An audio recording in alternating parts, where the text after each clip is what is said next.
Each time we gather to inaugurate a president, we bear witness to the enduring strength of our Constitution. We affirm the promise of our democracy. We recall that what binds this nation together is not the colors of our skin or the tenets of our faith or the origins of our names. What makes us exceptional, what makes us American, is our allegiance to an idea articulated in a declaration made more than 2 centuries ago.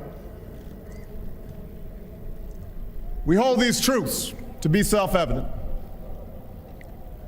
that all men are created equal,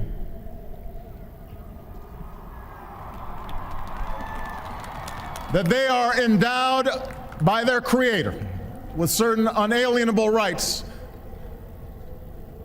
that among these are life, liberty, and the pursuit of happiness. Today, we continue a never-ending journey to bridge the meaning of those words with the realities of our time. For history tells us that while these truths may be self-evident, they have never been self-executing. That while freedom is a gift from God, it must be secured by His people here on earth. The patriots of 1776 did not fight to replace the tyranny of a king with the privileges of a few or the rule of a mob. They gave to us a republic, a government of and by and for the people, entrusting each generation to keep safe our founding creed. And for more than 200 years we have. Through blood drawn by lash and blood drawn by sword, we learned that no union founded on the principles of liberty and equality could survive half slave and half free. We made ourselves anew and vowed to move forward together. Together, we determined that a modern economy requires railroads and highways to speed travel and commerce, schools and colleges to train our workers. Together, we discovered that a free market only thrives when there are rules to ensure competition and fair play. Together, we resolved that a great nation must care for the vulnerable and protect its people from life's worst hazards and misfortune. Through it all, we have never relinquished our skepticism of central authority, nor have we succumbed to the fiction that all society's ills can be cured through government alone. Our celebration of initiative and enterprise, our insistence on hard work and personal responsibility, these are constants in our character. But we have always understood that when times change, so must we. That fidelity to our founding principles requires new responses to new challenges. That preserving our individual freedoms ultimately requires collective action.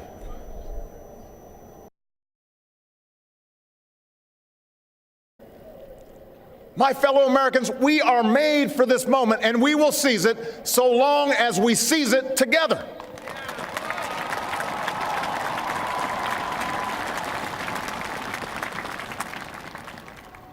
For we, the people, understand that our country cannot succeed when a shrinking few do very well and a growing many barely make it. We believe that America's prosperity must rest upon the broad shoulders of a rising middle class. We know that America thrives when every person can find independence and pride in their work, when the wages of honest labor liberate families from the brink of hardship. We are true to our creed when a little girl born into the bleakest poverty knows that she has the same chance to succeed as anybody else because she is an American, she is free, and she is equal not just in the eyes of God, but also in our own. We, the people, still believe that every citizen deserves a basic measure of security and dignity. We must make the hard choices to reduce the cost of health care and the size of our deficit. But we reject the belief that America must choose between caring for the generation that built this country and investing in the generation that will build its future.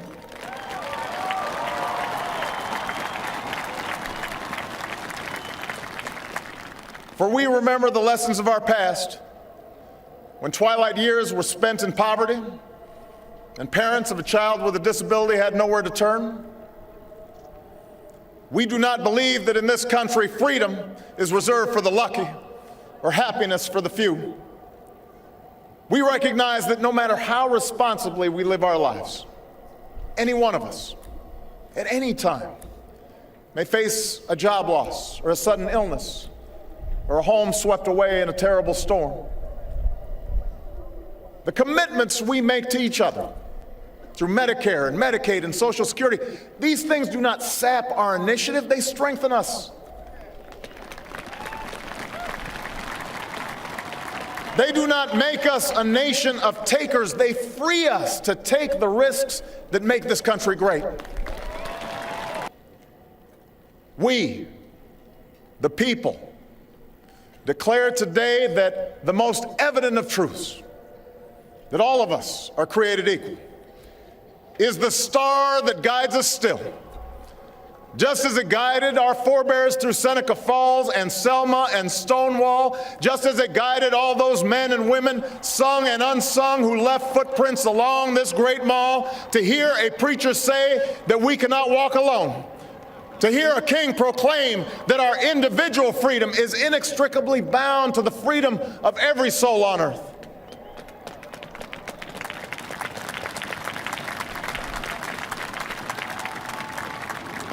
It is now our generation's task to carry on what those pioneers began. For our journey is not complete until our wives, our mothers, and daughters can earn a living equal to their efforts.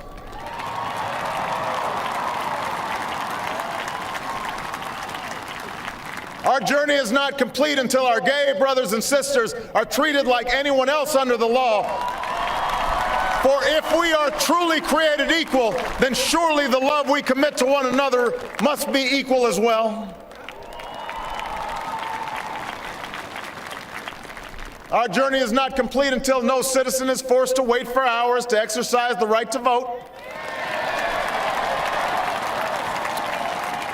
Our journey is not complete until we find a better way to welcome the striving, hopeful immigrants who still see America as a land of opportunity, until bright young students and engineers are enlisted in our workforce rather than expelled from our country.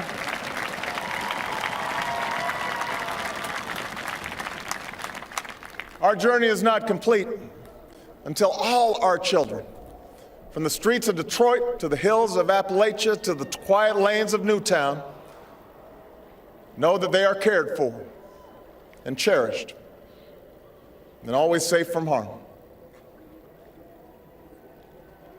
That is our generation's task, to make these words, these rights, these values of life and liberty and the pursuit of happiness real for every American.